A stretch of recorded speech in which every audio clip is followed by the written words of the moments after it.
यहाँ पर राजनीतिक तौर पर बात करेंगे तो रोहल्ला को फारूक की दो टुक देखने को मिली है और ये कहा कि हिम्मत है तो इस्तीफा दो।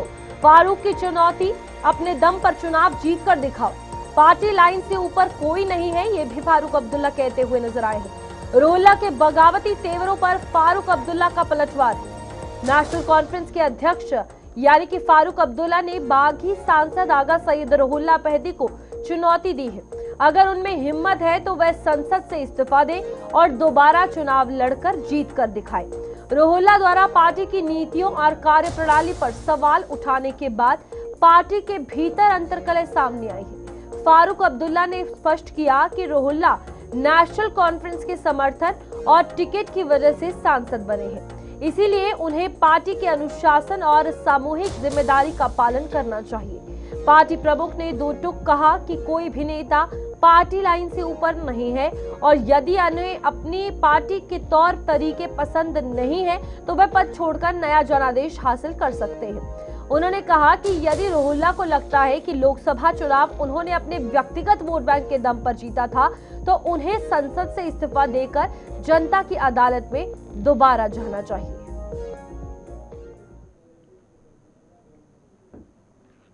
क्या रोहल्ला साहब कभी जीतते नेशनल कॉन्फ्रेंस के बगैर?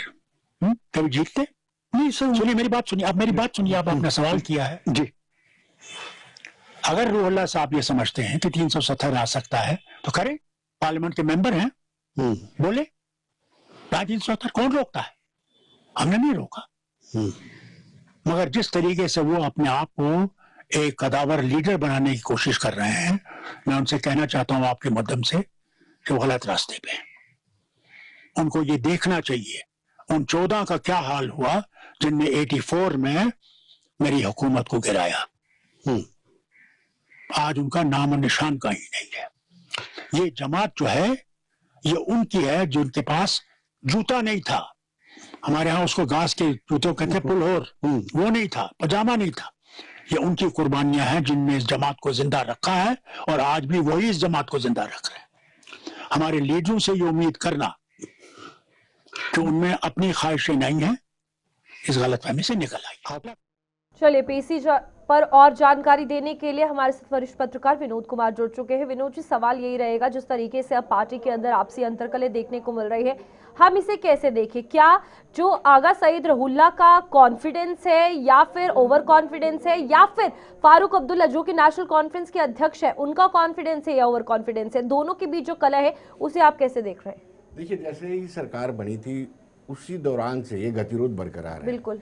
आगा साहब राहुल्ला वो कहते हैं कि जो आपने जब चुनाव लड़ रहे थे, जो चुनावी वादे किए थे, उन चुनावी वादों को आप पूरा कीजिए।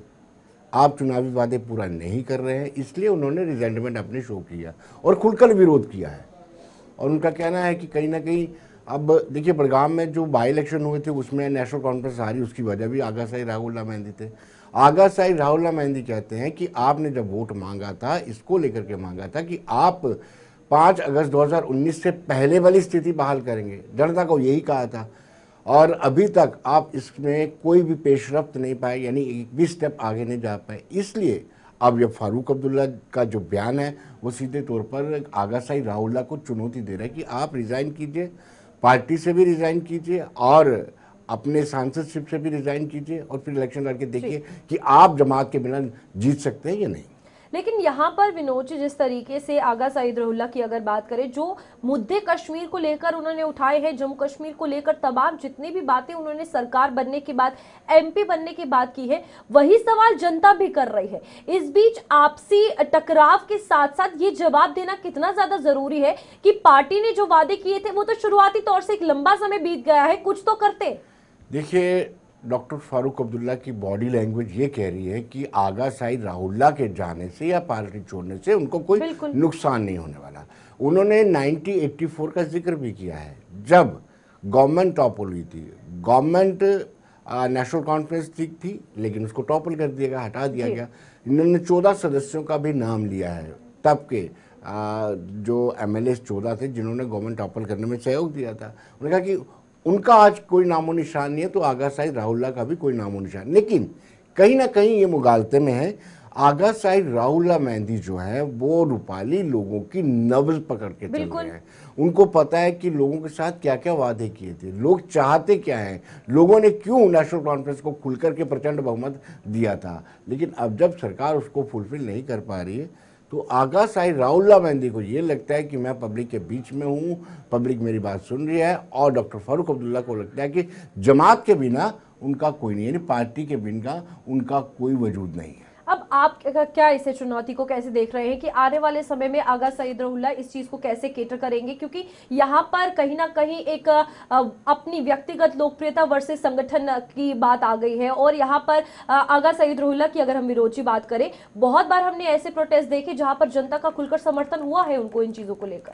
बिल्कुल जनता की सपोर्ट मिल रही है, क्योंकि वो वही बातें उठा रहे हैं जो नेशनल कॉन्फ्रेंस ने अपने चुनावी प्रचार में कही थी। अब जब चुनावी प्रचार में जो वादे किए जाते हैं उनको फुलफिल नहीं करोगे तो उन्हीं की पार्टी का एक एमपी आकर के जनता के बीच में पेनिट्रेट करेगा और कहेगा कि ये डिमांड सरकार को पूरी करनी चाहिए, सरकार पूरी नहीं कर रही है, तो कहीं ना कहीं हमदर्दी और समर्थन उसको मिलेगा। ठीक है विनोद जी, बहुत बहुत शुक्रिया आपका ज्वाइन करने के लिए। और इस बीच पार्टी की आपसी अंतरकलह के बीच ये बड़े बयान जो है वो सामने आ रहे हैं। अब देखना ये है कि फारूक अब्दुल्ला के इस बयान के बाद आगा सईद रहुल्ला का क्या पक्ष रहेगा।